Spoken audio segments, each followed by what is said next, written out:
Informasi Andini dengan NIM A501-24025. Saya dari Prodi Bimbingan dan Konseling kelas C angkatan 24. Nah, di sini saya akan menjelaskan cara pengerjaan uji normalitas, uji homogenitas, uji kolerasi, uji linearitas, dan uji T di aplikasi SPSS. Nah, di sini saya memiliki skripsi dengan judul dengan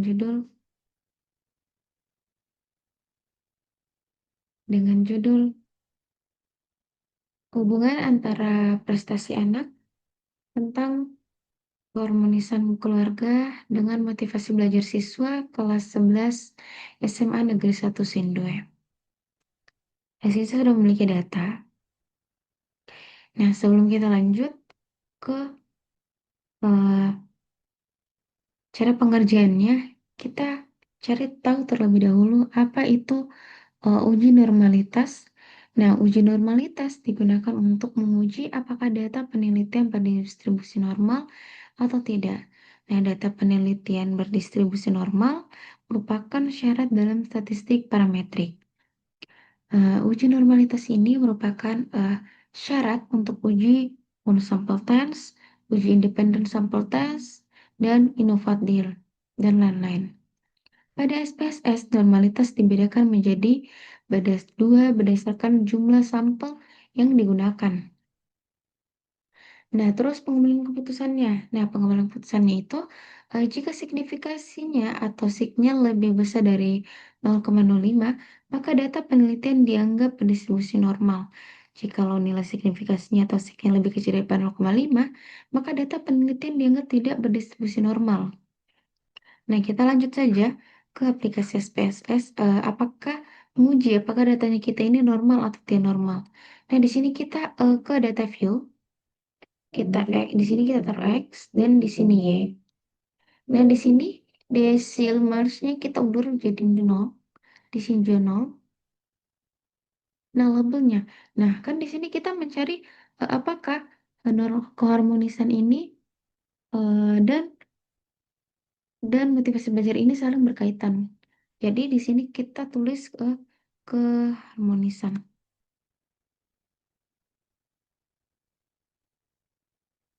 Keharmonisan keluarga. Dan di sini kita tulis motivasi. Motivasi belajar.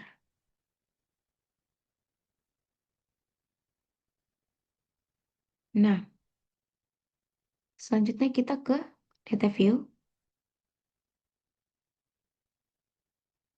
Kita ke data view. Nah, di sini sudah terubah sendiri X dan Y-nya. X-nya adalah keharmonisan, Y-nya adalah motivasi belajar. Nah, lanjut. Di sini kita kan sudah punya data dari eh, skripsi tadi yang sudah saya sebutkan. Di sini saya tinggal salin saja. Tempel saja maksudnya. Nah, di sini saya sudah memiliki data pas 50. Karena data yang saya ambil itu hanya sampai 50 siswa. Nah, kita lanjut langsung saja ke analyze. Kita ke conformance. Statistik. Kita ke export. Terus data yang kita miliki ini keduanya dimasukkan di independent list. Kita tekan Ctrl A, pindahkan, kita plot. Nah, di sini yang kita tekan adalah apa? Adalah normalitas plot with test. Nah, kita langsung continue, langsung tekan OK.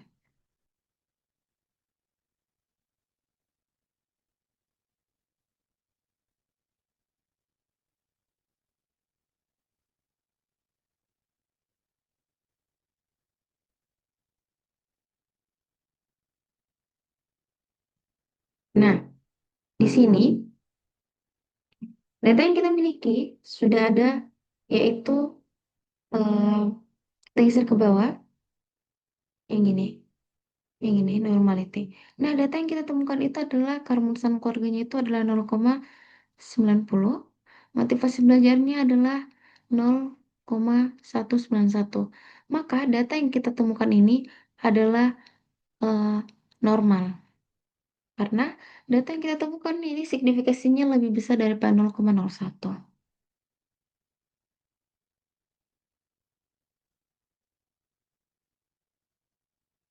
Lanjut kita ke selanjutnya,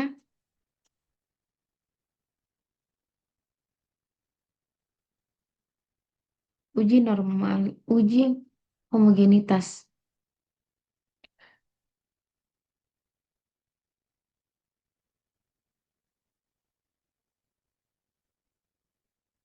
Uji homogenitas. Nah, di sini kita kan sudah memiliki data, kita tidak usah apa-apakan. Sebelum kita lanjut, kita cari tahu terlebih dahulu apa sih itu uji homogenitas. Nah, uji homogenitas ini digunakan untuk menguji variasi data, apakah data dua kelompok atau lebih dan memiliki variasi yang sama atau berbeda. Nah, uji homogenitas ini merupakan syarat untuk uji independent sample test dan uji INOVA dan lain-lain. Nah, pedomannya apa? Nah, pedoman pengambilan keputusannya itu jika signifikasinya atau signya lebih besar daripada 0,5, maka variasi kelompok data adalah sama. Jikalau signifikasinya lebih kecil dari 0,5, maka variabel kelompoknya datanya itu tidak normal atau tidak homogen. Homogen dan tidak homogen. Nah, lanjut kita langsung ke caranya saja langsung. Kita kembali ke ini apa? SPSS. Kita tekan analyze. Kita tekan analyze. Terus kita tekan compare means.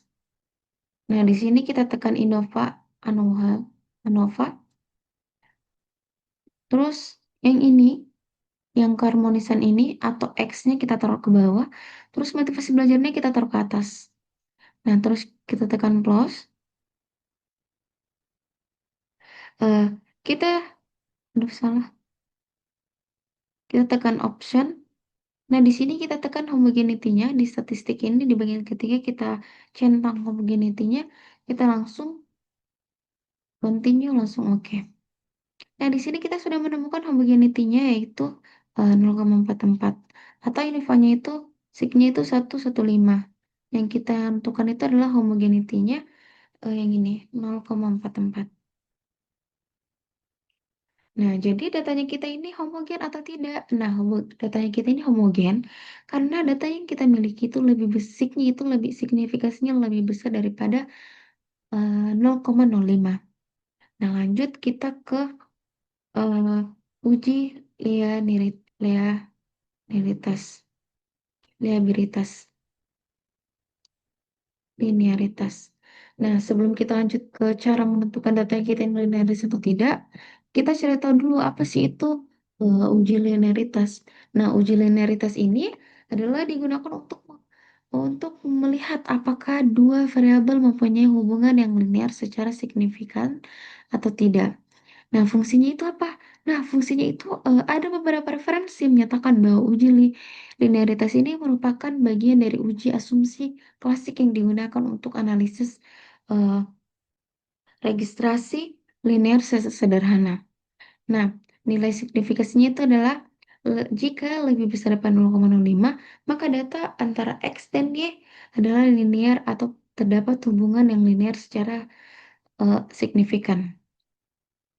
Nah, jika signifikasinya atau signya itu lebih kecil daripada 0,5, maka hubungan antara variabel X dan variabel Y tidak ada tidak adanya linear atau tidak ada hubungan secara signifikan. Nah, kita langsung saja ke cara pengerjaannya itu bagaimana. Nah, kita ke SPSS, kita lanjut ke, kita tidak usah rubah apa-apa, kita lanjut ke analyze, tekan analyze, terus kita tekan compare means, terus tekan hmm, kita tekan means. Nah, di sini eh, yang dia keharmonisan keluarga kita simpan independent list. Terus motivasi belajar kita pindahkan ke dependent list. langsung option. Di sini kita hanya centang test of linearity. Tekan OK, langsung OK.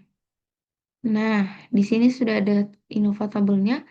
Di sini sudah jelas bahwasannya yang kita temukan itu adalah signya 0,115. Linearity-nya adalah 0,116 dari motivasi belajar dan kerumusan keluarga. Terus lanjut,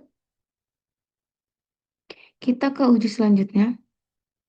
Nah, sebelum kita cari tahu uji selanjutnya itu uh, cara pengerjaannya bagaimana, kita uh, cari tahu dulu apa sih itu uji kolerasi. Nah, uji kolerasi itu digunakan untuk mengetahui tingkat keeratan hubungan antara variabel yang dinyatakan dengan koferensi kolerasi.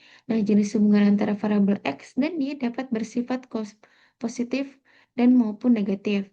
Dasar pengambilan keputusan melihat dari signifikasinya, jika nilai signifikasinya lebih besar daripada 0,5 maka berkolerasi.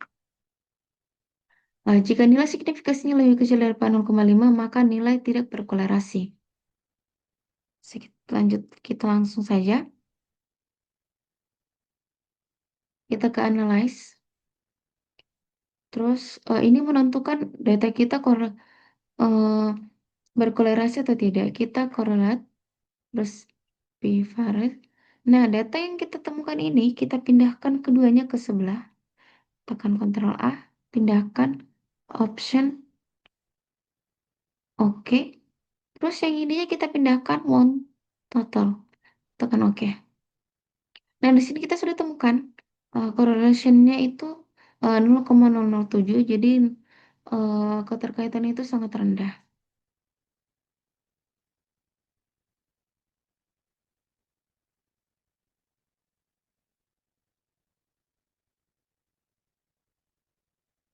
Ini keterkaitannya sangat rendah. Nah, dengan yang tadi Innovanya itu adalah linearity-nya adalah 0,12. Maka keterkaitan antara variabel X dan Y eh, memiliki keterkaitan secara signifikan. Nah, begitupun dengan hmm, ini homogeneity-nya. Homogeneity ini sangat saling berketerkaitan karena signya itu 0,44. Jadi data kita itu saling berkaitan. Lanjut, kita ke uji T. Nah, sebelum kita tahu apa itu uji T,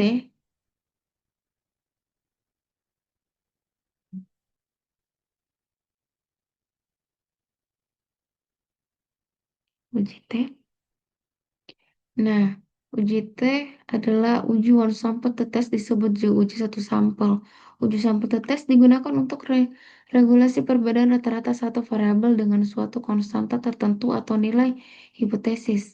Jika one sample to test merupakan bagian dari statistik parametrik, jadi dasar yang harus dipenuhi adalah data berdistribusi normal. Dan kita lanjut cara menentukan one sample test, uji T, yaitu kita ke complements, kita one sample to test. Ini keduanya kita copy, pindahkan ke samping, terus option, tekan jika sudah 95% kita continue, tekan OK. Nah, di sini sudah jelas eh di sini ada perubahan. One sample tetesnya itu 0,00 berubah jadi yang awalnya normal sekarang tidak normal. Mungkin itu saja dari saya. Saya Kirimul Taufiq wal Hidayah. Wassalamualaikum warahmatullahi wabarakatuh.